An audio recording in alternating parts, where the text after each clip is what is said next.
सो स्वागत है आप सबका प्रतिज्ञा कोचिंग के यूट्यूब चैनल पे। और हम लोग इंडियन कॉन्स्टिट्यूशन पे क्लास चला रहे थे तो इंडियन कॉन्स्टिट्यूशन पे ही बात करेंगे।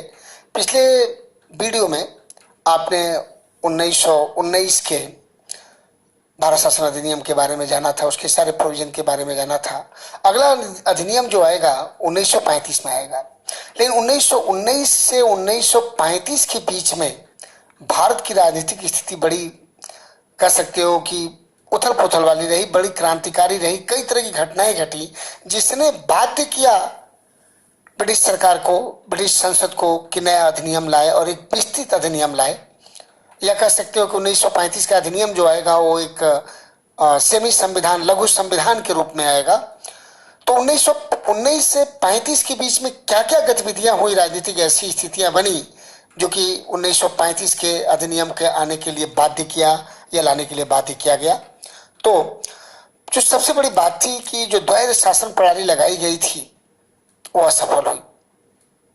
द्वैध मतलब दो लोग एक जगह शासन कर रहे थे।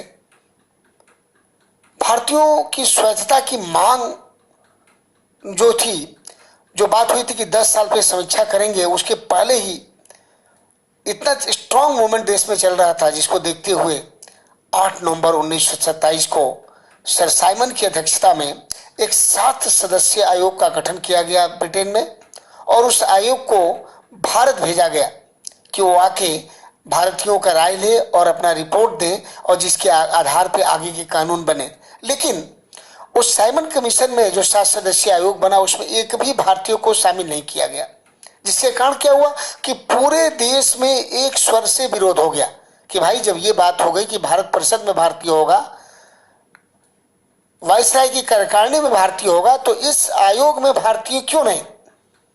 और इस तरह से जो साइमन कमीशन भारत में 3 फरवरी 1928 को बंबई पहुंचा और 30 जून 1930 तक अपना रिपोर्ट प्रस्तुत किया। लोगों ने इसका भरपूर विरोध किया और साइमन कमीशन के विरोध में इतने विरोध हुए कि कई नेताओं को मारा गया। हम हिस्ट्री में नहीं जाएंगे, हम लोग संविधान की हिस्ट्री पढ़ रहे हैं, नहीं तो बड़ी इंपॉर्टेंट आपको इश्यू मिलता है साइमन कमीशन से। तो ये कारण बना, ये बहुत बड़ा कारण बना, राजनीतिक कंडीशन जो सरकार को सोचने के लिए बाध्य कर दिया। दूसरी बात कि उसी समय जो भारत सचिव थे, जो तत्कालीन भारत सचिव थे लॉर्ड बैकनहेड, उन्होंने विरोध करने वाले नेताओं को, जो कांग्रेस के नेता इसको विरोध कर रहे थे, भारत के लोग विरोध कर रहे थे, उनके नेताओं को चुनौती दिया कि हम तो आपके लिए बढ़िया से बढ़िया कानून बना के ला रहे हैं लेकिन आप लोग मान ही नहीं रहे हो। अरे आप में दम हो तो आप लोग संविधान का कोई मसौदा बना के तो दिखाओ। और इस चुनौती को, चूंकि जानते हो कि भारत के लोग चुनौती स्वीकार करने में विश्व में अग्रणी है, तो इस चुनौती को भी स्वीकार किया गया। और उस समय कांग्रेस ने मोतीलाल नेहरू की अध्यक्षता में एक 10 सदस्यीय नेहरू समिति का गठन किया। आगे बढ़ने पर एक बात बता दूं कि परीक्षा में क्वेश्चन आ जाता है कि नेहरू समिति किसकी अध्यक्षता में बना, और हम लोग कंफ्यूज हो जाते हैं मोतीलाल और जवाहरलाल नेहरू के। तो भाई साहब ध्यान रखिएगा कि 1928 में जो नेहरू समिति बनी वो नेहरू समिति मोतीलाल नेहरू की अध्यक्षता में बनी थी, न कि जवाहरलाल नेहरू की अध्यक्षता में। तो मोतीलाल नेहरू की अध्यक्षता में जो कमेटी बनी उसने अपनी रिपोर्ट बनाई और उसमें जो प्रमुख सिफारिशें रखी वो ये रखी कि पहला पॉइंट के रूप में दिखाऊं मैं कि औपनिवेशिक स्वराज हो, मतलब हम इंग्लैंड के अधीन रहेंगे लेकिन यहाँ पे जो शासन व्यवस्था हो वो भारतीयों के हाथ में हो। भारत की जो विधान परिषद और केंद्रीय विधानसभा की व्यवस्था हुई थी उसको शासन का अधिकार दिया जाए। तो यहाँ पहली बार डिमांड हुआ कि हमें शासन दो, स्वराज दो, हम भारत पर स्वयं राज करेंगे लेकिन तुम्हारे अंदर में रह के करेंगे। दूसरा डिमांड था, या दूसरा इनकी सिफारिश थी कि केंद्र में पूर्ण उत्तरदायी शासन हो। जो शासन केंद्र में हो वो हमारे विधान परिषद के, केंद्रीय विधानसभा के प्रति उत्तरदायी हो, देश की जनता के प्रति उत्तरदायी हो। आप मनमाने ढंग से केंद्र में शासन नहीं चला सकते। तीसरा उनका जो सिफारिश थी कि प्रांतीय स्वतंत्रता और मौलिक अधिकार, मतलब प्रांतों को कुछ स्वतंत्रता दिया जाए, प्रांतों को अपने ढंग से काम करने का एक हद तक अवसर दिया जाए, जिससे कि वहाँ की ज्योग्राफिकल कंडीशन के अनुसार, भाषा के अनुसार, वहाँ की जरूरतों के अनुसार वो लोग कार्य कर सके। साथ में देश की जनता को मौलिक अधिकार कुछ दिया जाए, ऐसे अधिकार कुछ दिए जाए जिस अधिकार का उल्लंघन सरकार न करे, बल्कि उनका वो राइट हो कि उनको मिलना चाहिए। चौथी सिफारिश की बात करूं, प्रमुख सिफारिश की, तो सर्वोच्च न्यायालय की तत्काल स्थापना, और सर्वोच्च न्यायालय की स्थापना करके ये सुनिश्चित किया जाए कि सर्वोच्च न्यायालय के द्वारा भारतीयों के मौलिक अधिकार का रक्षा किया जाए। जो आज के संविधान में, ध्यान दीजिएगा, आज के संविधान में मौलिक अधिकार की रक्षा करने का अधिकार सर्वोच्च न्यायालय के पास ही है। अभी हम लोग आगे संविधान में जब पढ़ेंगे तो आप पाएंगे कि भाग 3 में अनुच्छेद 12 से लेकर 35 तक आप जब जाएंगे मौलिक अधिकार के लिए, तो उसकी रक्षा का अधिकार जो है सर्वोच्च न्यायालय के पास है। पांचवा पॉइंट जो था बहुत इंपॉर्टेंट, कि देशी रियासतों को केंद्र के अधीन लाया जाए।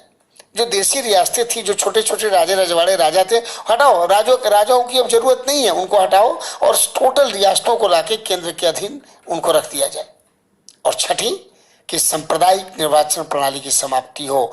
जो सिख और मुसलमानों के लिए धर्म के आधार पर जो सीट बुक की गई थी कि इस सीट पर वही लड़ेंगे, ये व्यवस्था खत्म हो। तो ये प्रमुख 6 सिफारिशें थी जिसको मोतीलाल नेहरू की समिति ने दिया और उनके चैलेंज को दिखाया कि बर्कनहेड ये न समझे कि वटेवर वो चाहते हैं वही होगा। भारत के लोगों के पास भी बहुत अच्छा ज्ञान है। इसके बाद नेहरू की रिपोर्ट जैसे आई, उसका विरोध किया जिन्ना ने, और जिन्ना ने उस विरोध में 14 मांगे 29 मार्च 1929 को प्रस्तुत कर दिया वायसराय के सामने कि भैया मैं मोतीलाल नेहरू के रिपोर्ट से सहमत नहीं हूं, इसके अलावा मेरे पास 14 मेरी अपनी मांगे हैं, वो मुझे चाहिए क्योंकि मैं मुस्लिम लीग का रिप्रेजेंटेटिव हूं, उनका प्रतिनिधित्व करता हूं। तो देखो, एक साइमन कमीशन के आने की समस्या और उसका विरोध, दूसरा मोतीलाल नेहरू की रिपोर्ट, और तीसरा जिन्ना का 14 डिमांड। ये तीनों मिला के ब्रिटिश संसद को, वायसराय को, चाहे भारत सचिव को इस हद तक कंफ्यूज कर दिया कि वो समझ ही नहीं पा रहे थे कि अब हम करें तो क्या करें। और इस परिस्थिति में उन्होंने कहा कि ठीक है, हम लोग बैठ के सामने बात करेंगे, और उन्होंने इंग्लैंड में गोलमेज कॉन्फ्रेंस की व्यवस्था की।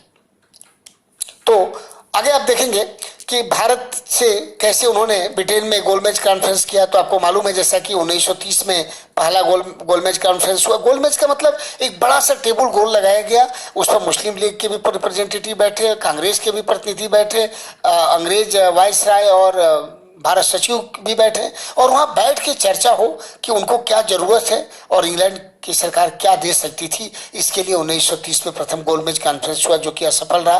फिर 1931 में द्वितीय हुआ, वो भी असफल रहा। 1932 में कुछ मुद्दों पर जाके सहमति बनी और उस सहमति के आधार पे संवैधानिक सुधारों पर विचार किया गया कि अब हमारे संविधान में क्या क्या सुधार करने की जरूरत है, क्या क्या नए नियम की जरूरत है। और इसी के आधार पे, इसी तृतीय गोलमेज कॉन्फ्रेंस के बाद वहां एक समिति बनाई गई और उस समिति ने एक नया कानून बनाया, या एक नया संविधान कह सकते हो कि बनाया, जिसका नाम रखा गया भारत सरकार अधिनियम 1935।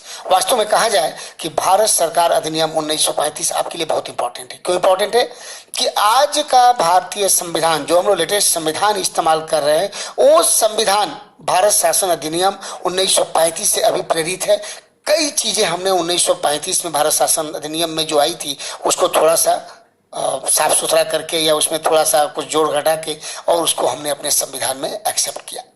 तो अब चलते हैं 1935 के संविधान के लिए सबसे बड़ी बात हुई कि एक समिति बनाई गई थी लॉर्ड लिनलिथगो की अध्यक्षता में, और उनके समिति ने जो रिपोर्ट दिया उस रिपोर्ट को गहन अध्ययन किया गया। उसमें से जो चीजें अच्छी थी उसको मानी गई, जो अच्छी नहीं थी उनको हटाई गई, हमारे दृष्टिकोण से नहीं, ब्रिटिश संसद के दृष्टिकोण से। और तब जाके 4 अगस्त 1935 को, ध्यान दीजिएगा, 4 अगस्त 1935 को भारत शासन अधिनियम 1935 पारित हुआ, और कह सकते हो कि भारत के लिए तैयार या अंतिम और सबसे बड़ा और जटिल दस्तावेज था। इसको ध्यान दीजिएगा कि ये अंग्रेजों के द्वारा बनाया गया भारत के लिए सबसे बड़ा अब तक का डॉक्यूमेंट था, पेपर था, नियमों का कागज था, लेकिन जटिल भी था, उसमें बहुत सारी जटिलताएं भी थी। और कह सकते हो कि आखिरी तौर पर एक बड़ा दस्तावेज यही बना। इसके बाद बड़े दस्तावेज बनने की नौबत नहीं आई, छोटे छोटे दस्तावेजों से होते होते 1947 में स्वतंत्र होना पड़ा। तो इसमें सबसे बड़ी बात थी कि क्यों कहा गया कि सबसे बड़ा, क्योंकि इसमें कुल 14 भाग थे। आज के हमारे संविधान में 22 भाग हैं, आप लोग जानते हो। तो इस संविधान का जो भारत शासन अधिनियम था, इसमें कुल 14 भाग थे, और 14 भाग के अलावा 10 अनुसूचियां भी जोड़ी गई, और इन 14 भागों में 321 अनुच्छेद थे। आज का भारत का संविधान जिसमें 22 भाग हैं, 395 अनुच्छेद हैं, इसके 14 भाग में 321 अनुच्छेद हैं। और मुझे कहने में कोई संकोच नहीं कि इन 321 अनुच्छेद में से लगभग 200 अनुच्छेद, ध्यान दीजिएगा, लगभग 200 अनुच्छेद वर्तमान भारतीय संविधान में सम्मिलित है।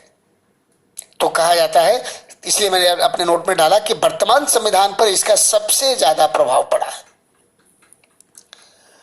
अब इसके प्रमुख प्रावधानों पर बात कर लिया जाए कि इसके क्या क्या मुख्य प्रावधान थे। तो इसका जो प्रमुख प्रावधानों में हम लें तो पहले कहूंगा कि ब्रिटिश भारत के प्रांतों, कुल प्रांत कितने थे उस समय? 11, कमिश्नरियां 6 थी। कमिश्नरियां मतलब जस्ट लाइक आज का केंद्र शासित प्रदेश, और देशी रियासतों को मिला के अखिल भारतीय संघ बनाया गया। मैंने पहली बार सबको मिला के भारत को एक देश के रूप में लाया गया और नाम रखा गया अखिल भारतीय संघ। ये प्रावधान किया गया। दूसरा कि ब्रिटिश प्रांतों के लिए अनिवार्य कर दिया गया तथा देशी रियासतों के लिए कि वो इसका भाग होंगे, वो छोड़ के ब्रिटिश प्रांतों के लिए अनिवार्य कर दिया गया कि वो भारतीय संघ के भाग होंगे, लेकिन देशी रियासतों को कुछ जगह पर्याय दी गई कि वो चूज कर सकते हैं कि हम भारतीय संघ के साथ जाएंगे या ब्रिटिश सरकार के अधीन रहेंगे। अब अगले पॉइंट पर बात करें तो संघीय विधानमंडल के अंतर्गत द्विसदनी व्यवस्था की गई। पहले भी थी, उसमें थोड़ा सा परिवर्तन किया गया, और जैसे राज्य परिषद काउंसिल ऑफ स्टेट्स तथा संघीय सभा फेडरल असेंबली, जो आज का कह सकते हैं कि हमारे पास लोकसभा और राज्यसभा के बराबर हैं। राज्य परिषद की सदस्य संख्या 260 रखी गई, जिनमें से 156 का चुनाव ब्रिटिश भारत की जनता द्वारा तथा 104 सदस्यों का मनोनयन देशी रियासतों द्वारा होगा। मतलब टोटल 260 लोग चुन के आएंगे, उसमें 156 लोग ये 11 प्रांतों से चुन के आएंगे और 6 कमिश्नरी और 200 और बाकी जो देशी रियासतों से उससे 104 लोग का चुनाव होना था, जिसका मनोनयन वहां के राजा करेंगे या वायसराय करेंगे। संघीय सभा जो थी मतलब आज का लोकसभा, इसमें 375 सदस्यों का रखा गया, जिसमें 250 का चुनाव जो होगा इसमें संघीय सभा में उसमें अप्रत्यक्ष रूप से होगा, मतलब आज का सारी राज्यसभा वो पहले वाला लोकसभा था, और 125 सदस्यों का मनोनयन देशी शासकों द्वारा होगा। और इसका कार्यकाल, इनका कार्यकाल कितना हो, दोनों का होगा 5 साल। तो देखिए जो संघीय व्यवस्था आज हमारी है उसकी स्वरूप यहाँ खड़ा हो रहा है। अगले पॉइंट में देखेंगे आप कि केंद्र में द्वैध शासन का प्रावधान था, जिसमें संघीय विषयों को आरक्षित और हस्तांतरित में बांट दिया गया था। जैसे रक्षा, विदेश, धार्मिक, जनजातीय मामले आरक्षित विषयों में रखे गए थे। मतलब कुछ विषय ऐसे रखे गए जिस पर सिर्फ केंद्र और केंद्र ही के सिर्फ कानून बनाएगा। कुछ विषय ऐसे थे जिसमें राज्य बनाएगा, और कुछ विषय ऐसे भी थे जो कि केंद्र और राज्य दोनों बना सकते हैं, जैसे समवर्ती सूची की बात हम करते हैं। तो हस्तांतरित मतलब संघर्ष नाम दिया गया उसको, आप समझिए आज की समवर्ती सूची, जिस पर केंद्र और राज्य दोनों कानून बना सकते थे। अब आगे देखें प्रशासनिक। अब देखिए वही जिसकी मैं बात करता, प्रशासनिक विषयों को 3 सूची में बांटा गया, संघीय सूची, राज्य सूची और समवर्ती सूची। सेम संघीय सूची में 59 विषय रखे गए, राज्य सूची में 54 विषय रखे गए, समवर्ती सूची में 36 विषय रखे गए, और अवशिष्ट शक्तियां वायसराय के अधीन किया गया, जो संघ या प्रांतों को दे सकता था। मतलब वायसराय के पास कुछ रिजिडरी पावर, स्पेशल शक्तियां भी इसके अंतर्गत दी गईं, जो कि वो जिसको चाहे उसको दे सकता था, सपोर्ट कर सकता था। तो ये प्रांतीय प्रशासनिक विषय था, प्रशासनिक विषय था। और जो मैंने एक बात कही थी पहले वाले में, थोड़ा सा बात जो कहूंगा कि द्वैध शासन का प्रावधान जो था वो विषय का नहीं था। यहाँ पे संबंधित विषयों को कैसे द्वैध शासन मतलब दोनों जगह रखा गया, इसकी बात की गई। और उसी द्वैध शासन को लेके आगे चल के जब प्रशासनिक में हम लोग गए तो आपने देखा कि 3 तरह की सूचियां बनी। तो कंफ्यूज मत कीजिएगा, वहाँ एक प्रावधान हुआ कि 2 तरह का शासन व्यवस्था होगी, और उसी 2 तरह के शासन व्यवस्था को कैसे बांटा जाए, तो प्रशासनिक विषयों को 3 सूचियों में बांटा गया। अगले में देखेंगे कि देशी रियासतों के असहयोग के कारण संघ का हिस्सा नहीं बनी। कुछ देशी रियासतें बिल्कुल सहयोग नहीं कर रही थी और वो अपनी स्वतंत्रता नहीं खोना चाहते थे कि राजा रजवाड़े कैसे ये हमारे नेताओं के बराबर में बैठे। वो कहते थे हम तो राजा हैं, हम तो वायसराय के साथ बैठेंगे, तो प्रांत के मुख्यमंत्री के साथ हम कैसे बैठे। इसके कारण देशी रियासतें इसमें सहयोग नहीं कर रही थी। प्रांतों में द्वैध शासन समाप्त कर प्रांतों का शासन पूर्णतया भारतीयों को सौंप दिया गया। मतलब आप देखेंगे जो द्वैत शासन पहले चल रहा था कि कुछ शासन मंत्री करते थे और कुछ उनके चुने हुए, उसको हटा दिया गया और एक जगह कर दिया गया। और 1 अप्रैल, ध्यान दीजिएगा, 1 अप्रैल 1937 से प्रांतीय स्वायत्तता का चलन प्रारंभ हुआ। मतलब अब तय हुआ कि प्रांतों में चुनाव होगा और प्रांत की चुनी हुई सरकार ही वहां पर काम करेंगी और वाइस राय जस्ट लाइक आज के गवर्नर या राज्यपाल के स्वरूप में आ जाएंगे, लेकिन उसके पास कुछ अवशिष्ट शक्तियां ज्यादा ही था। इस तरह से 11 प्रांतों में विधानसभा का गठन हुआ और इस 11 में 6 में द्विसदनीय विधानमंडल रखा गया। जैसे आज अपने देश में हम लोग कहते हैं कि 7 जगह द्विसदनीय विधानसभा है, विधानसभा और विधान परिषद है, उसी तरह से 11 में से 6 प्रांतों में उस समय भी द्विसदन, विधान परिषद और विधानसभा रखा गया। उच्च सदन को विधान परिषद कहा गया और निम्न सदन को विधानसभा कहा गया। ये ध्यान रखिएगा, आज भी हम लोग उस सदन को विधान परिषद कहते हैं और निम्न को विधानसभा कहते हैं। इसके बाद अगले पॉइंट पर चले तो एक संघीय बैंक का प्रावधान किया गया और उसी के अंतर्गत, माने संघीय मतलब पूरे केंद्र के लिए, पूरे देश के लिए एक बैंक बने जो देश के लिए काम करेगा। और 1 अप्रैल 1935 को भारत में रिजर्व बैंक ऑफ इंडिया की स्थापना हुई। अक्सर बैंकिंग के पेपर में, चाहे जीके के पेपर में आया था कि रिजर्व बैंक की स्थापना कब हुई, तो 1 अप्रैल 1935। इसको जीके के लिए चाहे बैंकिंग के पेपर के लिए याद कर लीजिएगा। तो भारत में रिजर्व बैंक की स्थापना कब हुई? 1 अप्रैल 1935। नेक्स्ट में एक संघीय न्यायालय का भी प्रावधान हुआ, मतलब सुप्रीम कोर्ट की बात आ गई। और 1 अक्टूबर 1937 को भारत में सुप्रीम कोर्ट की स्थापना हुई जिसमें 7 न्यायाधीश रखे गए और 1 मुख्य न्यायाधीश। कुल कितने हो गए? 8। और इसके प्रथम मुख्य न्यायाधीश सर मोरिस गुएर को बनाया गया, जिनकी नियुक्ति सम्राट के द्वारा की जाएगी, ऐसा प्रावधान किया गया। जैसे कि आपको मैं बताया था कि 1773 के रेगुलेटिंग एक्ट के तहत 1774 में कलकत्ता में एक सुप्रीम कोर्ट की स्थापना हुई थी और जिसके प्रथम मुख्य न्यायाधीश की नियुक्ति हुई थी। और अब 35 के तहत दिल्ली में जाके एक सुप्रीम कोर्ट स्थापना होती है और इस सुप्रीम कोर्ट के मुख्य न्यायाधीश बनते हैं मोरिस गुएर। और जैसे आज भारत के राष्ट्रपति सुप्रीम कोर्ट के मुख्य न्यायाधीश की नियुक्ति करते हैं, उसी तरह से सम्राट उनकी नियुक्ति करेंगे, ऐसा प्रावधान किया गया। नेक्स्ट पॉइंट पे सांप्रदायिक निर्वाचन प्रणाली का विस्तार कर दलितों के लिए भी अलग से चुनाव क्षेत्र। देखिए अभी डिवाइड एंड रूल क्यों कॉम्प्लिकेशन कहा गया? ये कॉम्प्लिकेशन ही है कि जहां अभी हम मुस्लिम और सिखों को लेकर परेशान थे, अभी एक और आ गया कि दलितों के लिए अलग निर्वाचन करो, तो again divide and rule and divide and rule and divide and rule की बात कर दी गई, तो कॉम्प्लिकेशन क्रिएट हुआ। और एक और बात कि भारत परिषद का अंत कर दिया गया। जो भारत परिषद इंग्लैंड में बैठ के, जो हम अभी कुछ देर पहले आपको बताए थे कि 1919 में भारत परिषद के सदस्यों की संख्या कम कर दी गई थी, 15 से घटा के मिनिमम 8 से 12 किया गया था, उस परिषद को ही समाप्त कर दिया गया। अब यह हुआ कि वाइस राय प्रपोजल देंगे और ब्रिटिश संसद उसको फाइनल करेगी और किसी व्यक्ति को बीच में काम करने की जरूरत नहीं है। इसी अधिनियम द्वारा 1935 में बर्मा को भारत से अलग किया गया। ध्यान रखिए, बर्मा आज का जो म्यांमार है, एक जमाने में भारत का अंग था, 1935 में भारत से अलग हुआ। तो देखिए भारत कैसे छोटा होता जा रहा है। 1935 में बर्मा हमसे अलग हुआ। इसी अधिनियम के लागू होने के बाद, कारण 1937 में विधानसभा का चुनाव हुआ और जिन 11 राज्यों में चुनाव हुआ था, उन 6 राज्यों में कांग्रेस ने चुनाव जीता था भारी बहुमत से और अपनी सरकार बनाई। और चूंकि हम लोग उत्तर प्रदेश के हैं तो एक बार जरूर जोड़ूंगा, किसी चुनाव में संयुक्त प्रांत जो उस समय था, आज का उत्तर प्रदेश कहलाता था, उसके मुख्यमंत्री, प्रथम मुख्यमंत्री बने पंडित गोविंद बल्लभ पंत। और जब भारत स्वतंत्र भी हुआ तभी उत्तर प्रदेश के पहले मुख्यमंत्री बनने का श्रेय इन्हीं को मिलता है, पंडित गोविंद बल्लभ पंत को। तो दोस्तों इस तरह से हम लोगों ने 1935 भारत शासन अधिनियम, जो कि बहुत इंपॉर्टेंट था, उसको कंप्लीट किया। सम अप के लिए बस इतना ही कहूंगा कि 1935 का भारत शासन अधिनियम आज के संविधान का ही एक अंग समझ लो बन के आया और वहां से बहुत सारी चीजें, लगभग 200 अनुच्छेद हमने आज के संविधान में डाला है। तो इस तरह से चूंकि वीडियो बहुत लंबी होगी, इसलिए यहाँ सम अप करने के लिए मैं पूरा टाइम नहीं लूंगा। आपके लिए बस ये कहूंगा कि 1935 का भारत शासन अधिनियम हमारे आज के संविधान का जड़ है, या स्रोत के रूप में कहेंगे तो बहुत बड़ा स्रोत है, क्योंकि लगभग 200 अनुच्छेद वहां से हमने लिया।